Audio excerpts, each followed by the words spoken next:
Bonjour, dans cette vidéo je vais vous parler de l'histoire de Pythagore. Enfin, ce qu'on en sait parce que les écrits sont différents selon les personnes qui ont rapporté son histoire. Lui n'a laissé aucun écrit. Tout ce que je vais vous raconter est largement inspiré du livre de Denis Gage, Le théorème du perroquet. Alors, on ne connaît pas exactement les dates de naissance et de mort de Pythagore. On sait juste qu'il aurait vécu au VIe siècle avant notre ère. On sait aussi qu'il est né dans l'île de Samos et qu'il est mort à Crotone ou à Métaponte qui est juste à côté dans le sud de l'Italie, Samos étant en Grèce. Son nom découlerait du fait que son père avait rencontré la Pythie de Delphes qui lui avait annoncé la naissance de son futur fils. Et on sait aussi que lorsqu'il était âgé de 17 ou 18 ans, il a participé aux Jeux olympiques et a gagné toutes les compétitions de pugilat. Le pugilat, c'était une boxe antique. Ensuite, c'est un long voyage quant à Pythagore, avec de nombreuses étapes, comme vous allez le voir. Alors pour commencer, il s'est rendu en Ionie, toute proche, en Grèce. On dit que là-bas, il aurait rencontré Thalès, avec qui il aurait passé quelques années. Puis de là, il est parti pour la Syrie, où il a séjourné auprès des sages phéniciens. De la Syrie, il s'est rendu au Mont Carmel, puis en Égypte, où il a passé une vingtaine d'années dans les rives du Nil et où il a partagé le savoir des prêtres égyptiens.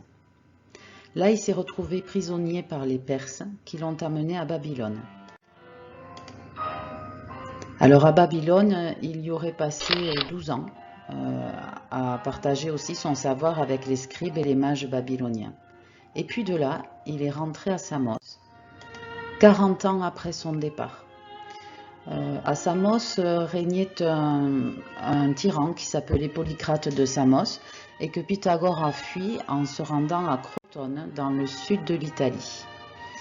Et c'est à Crotone que Pythagore a fondé son école dans laquelle ont été formés entre 200 et 400 pythagoriciens. L'école pythagoricienne ressemblait à une communauté très fermée dans laquelle il était très difficile d'entrer. C'est Pythagore lui-même qui testait les candidats. Alors pour ça, il les observait pendant 5 ans pour voir s'ils étaient capables de tenir leur langue, c'est-à-dire de garder pour eux tout ce qu'ils avaient entendu pendant les séances d'enseignement. Alors pour ça, les salles d'enseignement étaient séparées en deux par un rideau, derrière lequel se tenait Pythagore, et de l'autre côté, les postulants, donc qui entendaient mais qui ne voyaient pas. Et alors s'ils arrivaient à franchir cette épreuve et qu'ils étaient acceptés dans l'école, ils pouvaient ensuite franchir le rideau et voir et entendre Pythagore. Voilà, la plupart des connaissances se transmettaient à l'oral, de bouche à oreille. Il n'est pas resté d'écrit de ces écoles pythagoriciennes. Les acousmaticiens, c'était ceux qui recevaient les connaissances, mais pas leur démonstration. Et après, il y avait les mathématiciens, un second groupe d'étudiants, qui eux recevaient les connaissances et leur démonstration. Voilà, en gros, cette école avait pour principe fondamental les nombres, c'est-à-dire expliquer tout ce qui nous entoure et le percevoir à travers les nombres. Alors ils l'ont vu pour l'univers, la nature, la musique, la géométrie, dans bien des domaines. L'une des versions de la mort de Pythagore dit qu'il y avait dans la cité de Crotone un habitant riche et puissant qui voulait absolument être admis dans l'école pythagoricienne. Sa demande fut rejetée plusieurs fois. Il ne supporta pas qu'on ose lui refuser ce qu'il désirait et décida de se venger. Il s'approcha avec ses partisans de l'endroit où les membres de l'école étaient réunis et ils y mirent le feu. C'est ainsi que serait mort Pythagore. Tous les occupants périrent brûlés, sauf un. Pour la petite histoire, il s'agissait de Philolaos de Crotone, qui, comme beaucoup de savants à l'époque, s'occupait d'astronomie. Et il avait imaginé à l'époque que non seulement la Terre tournait, mais en plus qu'elle n'était pas au centre de l'univers. Elle tournait autour d'un feu central avec les autres planètes. Et il avait imaginé cela 2000 ans avant Copernic et Galilée. On peut retenir qu'avec les pythagoriciens, l'univers des mathématiques s'est agrandi. Ils pensaient que les nombres régissaient le monde et ils ont fondé l'arithmétique comme la science des nombres. L'arithmétique, c'est la science des nombres entiers. Donc par exemple, le partage des nombres pairs et des nombres impairs. C'est eux qui ont réalisé les premières démonstrations de l'histoire, hein. Par exemple, le fait qu'ajouter un pair à un pair donne un pair, etc.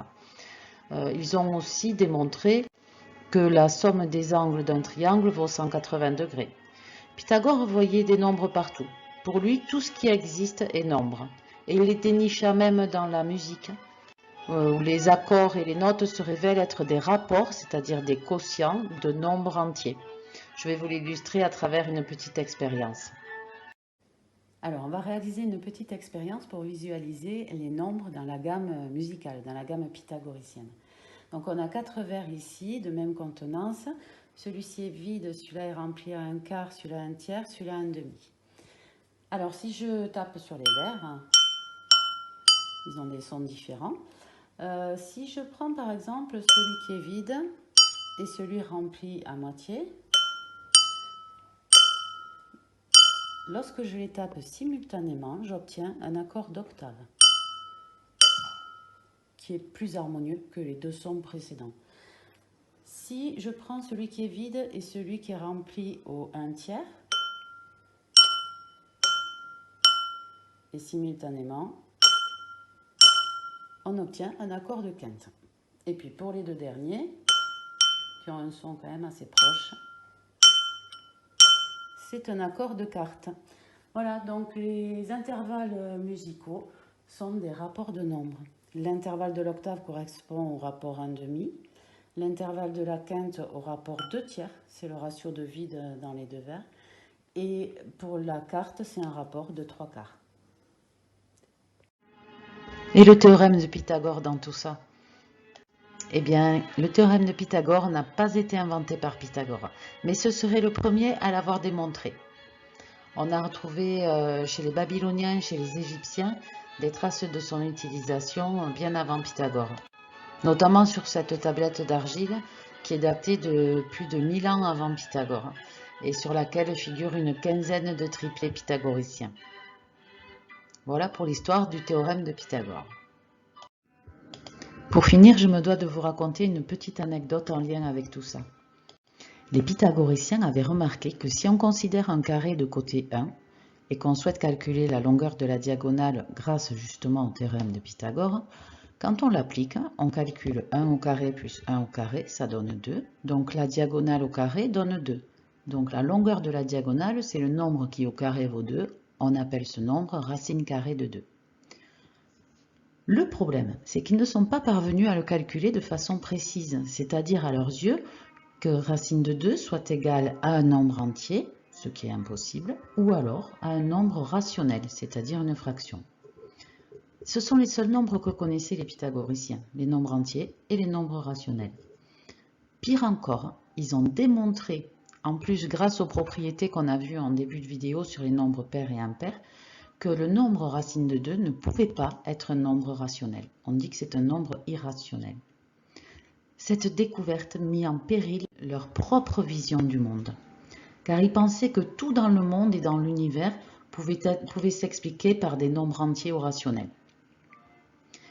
Et il y avait un certain pythagoricien qui s'appelait Hippas de Métaponte, qui d'ailleurs était le chef des acousmaticiens, qui a divulgué ce scandaleux résultat, le fait que racine de 2 ne soit pas un nombre rationnel. Il a divulgué ça à l'extérieur du cercle des pythagoriciens, ce qui était formellement interdit.